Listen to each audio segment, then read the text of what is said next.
Good evening, everyone. My name is Nick Sandman, and I'm the teenager who was defamed by the media after an encounter with a group of protesters on the steps of the Lincoln Memorial last year. Before I begin, I'd like to thank President Trump for the opportunity to share some of my story and why it matters so much to this November's election. In 2019, I attended the March for Life in Washington, D.C., where I demonstrated in defense of the unborn. Later that day, I bought a Make America Great Again hat because our president, Donald Trump, has distinguished himself as one of the most pro-life presidents in the history of our country, and I wanted to express my support for him too. Looking back now, how could I have possibly imagined that the simple act of putting on that red hat would unleash hate from the left and make myself the target of network and cable news networks nationwide?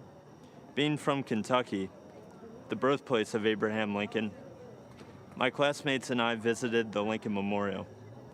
I found myself face to face with Nathan Phillips and other professional protesters looking to turn me into the latest poster child showing why Trump is bad, while the media portrayed me as an aggressor with a relentless smirk on my face. In reality, the video confirms I was standing with my hands behind my back and an awkward smile on my face that hid two thoughts. One, don't do anything that might further agitate the man banging a drum in my face. And two, I was trying to follow a family friend's advice, never to do anything to embarrass your family, your school, or your community. Before I knew what was happening, it was over. One of Mr. Phillips' fellow agitators yelled out, "We got him. It's all right here on video. And we won, Grandpa." What I thought was a strange encounter quickly developed into a major news story, complete with video footage. My life changed forever in that one moment. The full war machine of the mainstream media revved up into attack mode. They did so without researching the full video of the incident, without ever investigating Mr. Phillips' motives, or without ever asking me for my side of the story. And do you know why? Because the truth was not important. Advancing their anti-Christian, anti-conservative, anti-Donald Trump narrative was all that mattered. And if advancing their narrative ruined the reputation and future of a teenager from Covington, Kentucky, well, so be it. That would teach him not to wear a MAGA hat. I learned what was happening to me had a name.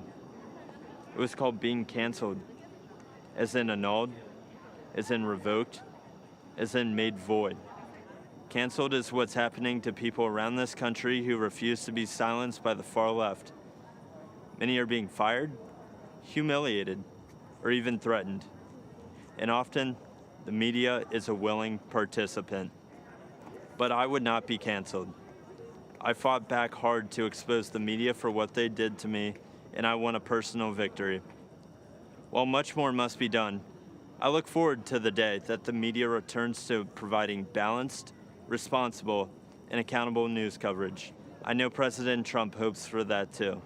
And I know you'll agree with me when we say that no one in this country has been a victim of unfair media coverage more than President Donald Trump.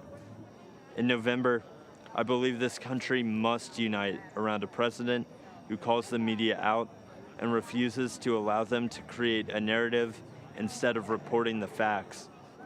I believe we must join a president who will challenge the media to return to objective journalism. And together, I believe we must all embrace our First Amendment rights and not hide in fear of the media or from the tech companies or from the outrage mob either. This is worth fighting for. This is worth voting for. And this is what Donald Trump stands for.